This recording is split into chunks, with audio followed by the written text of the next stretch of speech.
Yadav.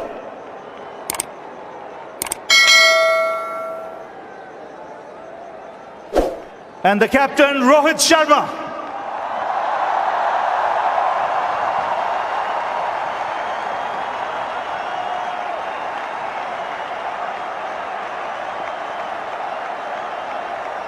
But I'd like to ask Rohit to come up, please.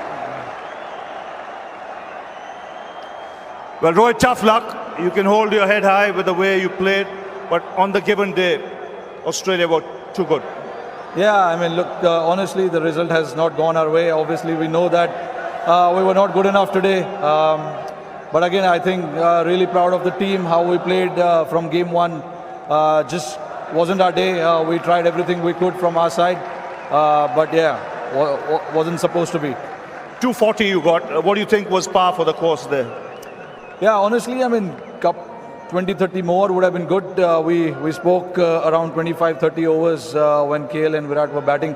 I thought, when they were batting, they were stitching a good partnership there. And then they just needed to bat as long as possible. We were looking at 270, 280 at that point, but then we kept losing wicket. We couldn't stitch a big partnership there. And that's exactly what Australia did to win the game. They stitched a big partnership after that 3 wickets. 47 for 3, you had Australia. What was going through your mind at that stage? No, look, obviously that was the plan. When you have 240 on the board, you want to take wickets as early as possible, and we did that. But then again, credit to those two guys in the middle, Travis Head and Manas. They stitched a big partnership and put us completely out of the game for us. But again, we tried everything we could.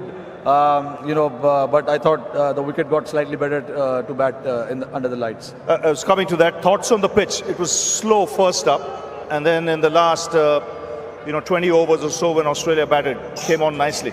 Yeah, I mean, obviously we knew under the lights it would be slightly better, but again, don't want to give that as an excuse. We didn't bat well enough to put enough runs on the board. And then with the seamers up front, we got those 3 wickets where we thought, another wicket there, we can open up the game. But again, a credit to those 2 guys in the middle for stitching that big partnership. Well, you can hold your head high. Rohit, it's been an outstanding 1.5 months. You guys have played fantastic cricket, and some of your boys have been simply outstanding. Tough luck today. Thank you. Well, Rohit Sharma, captain of the Indian team.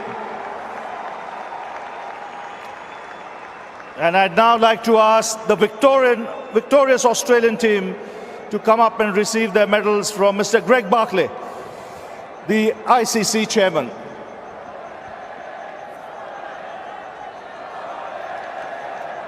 We start with Sean Abbott.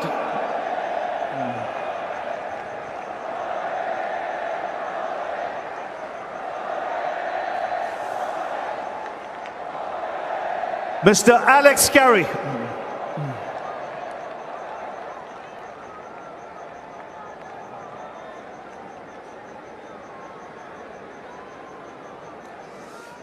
Mr. Cameron Green.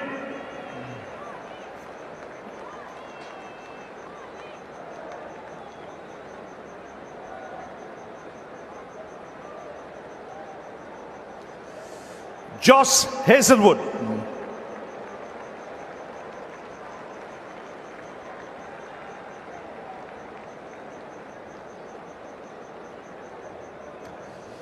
Travis Head.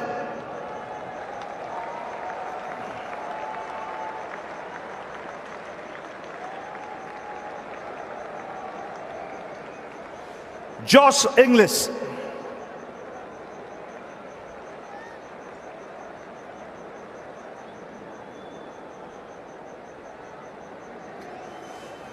Manas Labuschagne.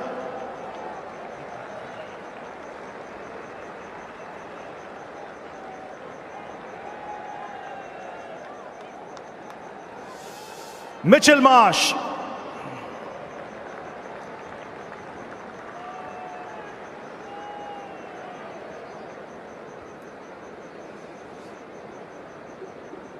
Glenn Maxwell.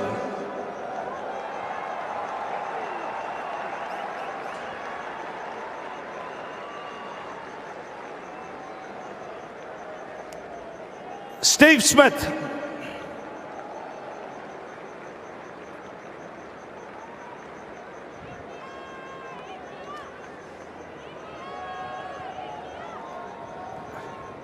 Mitchell Stark.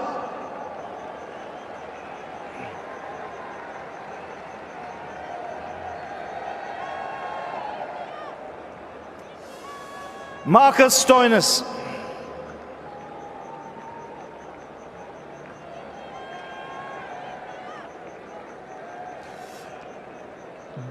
David Warner.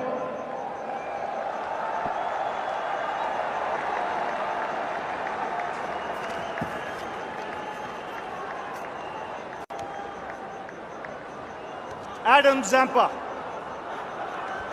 Adam Zampa.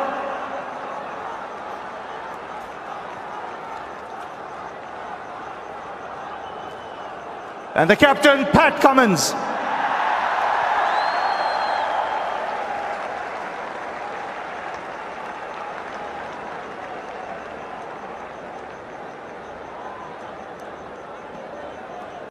I'd now like to ask Pat Cummins to come and have a chat, please. Pat, you'll be chuffed to bits with the way your boys played, just rose to the occasion on the big day. Yeah, that's it. I think we saved our best for last. And yeah, a couple of big match players stood up and yeah, we're pretty chuffed. Brave decision at the toss. You seemed pretty confident when you said you wanted to field first. Yeah, we're tossing it up. We've been batting first pretty much for the whole tournament. Today we thought, it was a good night to chase down. We thought it might actually get a little bit easier to play, and everyone was pretty keen to get out there. What do you make of the pitch when you started bowling, the pace of the track? It was a bit slower than I thought. Didn't particularly spin probably as much as we thought either. And I thought everyone adjusted pretty well and bowled some tight lines. When you came into bowl, you were the first bowler who adjusted your lengths. You brought it back and hit the deck. Yeah, on a slow wicket like that, it's pretty variable bounce. So we thought a couple of catches on the leg side. Yeah, you've got to score runs in ODI cricket, so put a few catches there, make them make a couple of decisions. As a captain, you would have been delighted with the way your guys fielded in that first 1 hour of play. They were desperate and they were brilliant. Yeah, desperate for sure. I think it all started last week against South Africa. The boys were fantastic, and yeah, we've got an ageing side, but everyone still throws himself around in the game when you've got a big stadium like this packed. What were you happy restricting India to? In the end, it was 240. Yeah, really chuffed with 240. I think probably anything under 300, really. I thought 300 might have been tough, but achievable on that wicket. So we're really happy with 240.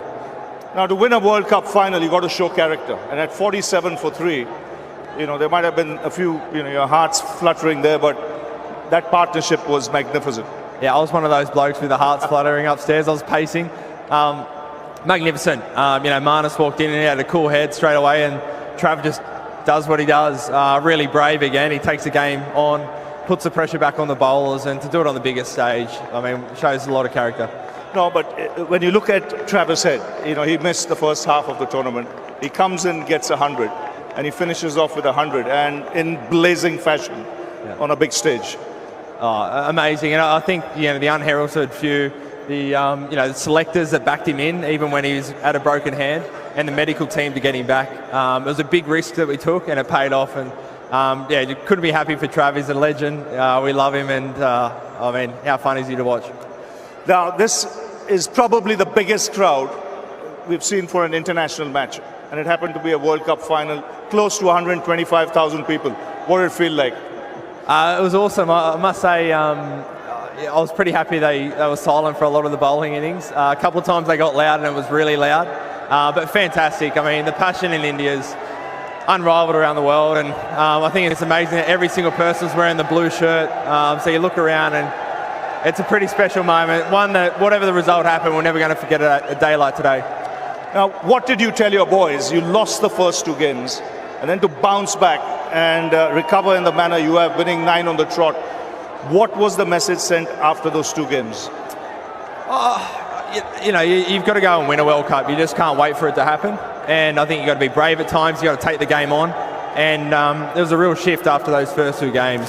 With our batting particularly, you saw the openers going really aggressive, and that pretty much didn't waver from that for the rest of the tournament. And it was total buy-in from everyone, and in the end it worked. It's a great 6 months for you. World Test Championship, now the World Cup. Oh yeah, crazy. I mean, yeah, this year will be a year we remember for a long, long time. Yeah, it's been awesome. It's been pretty much spent the whole Aussie winter away overseas playing, but we've had a lot of success, and this Pips. Well, now it's the opportunity to call the Honourable Prime Minister of India, Mr. Narendra Modi, onto the stage, please.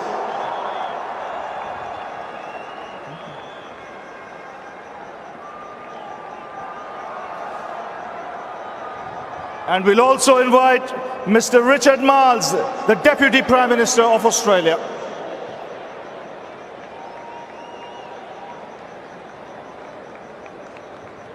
So the Honourable Prime Minister of India, Mr. Narendra Modi, and Mr. Richard Marles, the Deputy Prime Minister of Australia. Well, thank you, Pat. I'd now request you to go and collect the World Cup from the Honourable Prime Minister of India, Mr. Narendra Modi. And congratulations to Australia.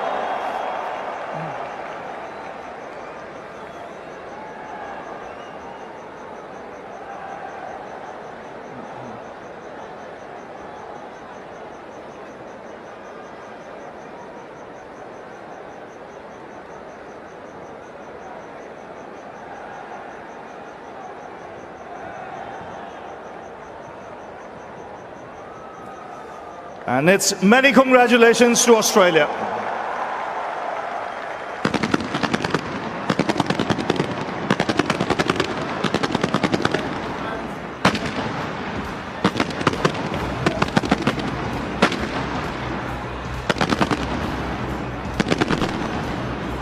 What a proud moment for Pat Cummins. All will be part of this celebration.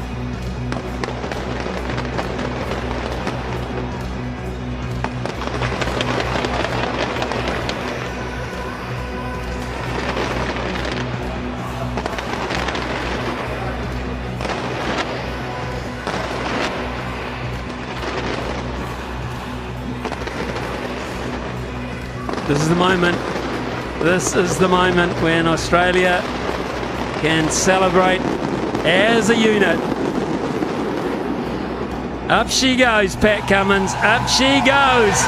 And Australia and all its gold ticker tape finally get to lift this World Cup. 48 games. It's been a marathon. And at the end of it, they brushed the tape with ease. Outstanding performance from a top-class squad.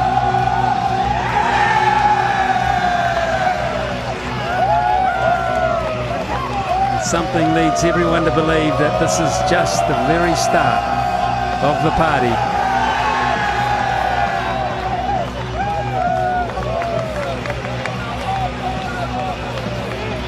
Now up on stage, of course, all the support group as well, which will include the coaches, batting coaches, fielding coaches, physiotherapists, press managers, doctors, trainers, strategists, analysts.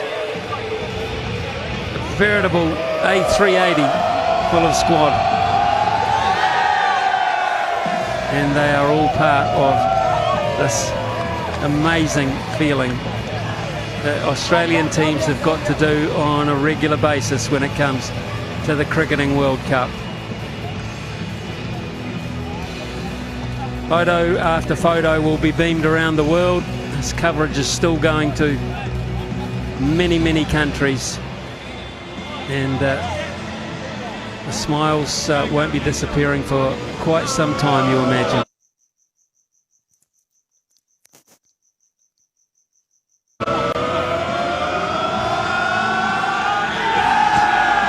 Champions, one and all.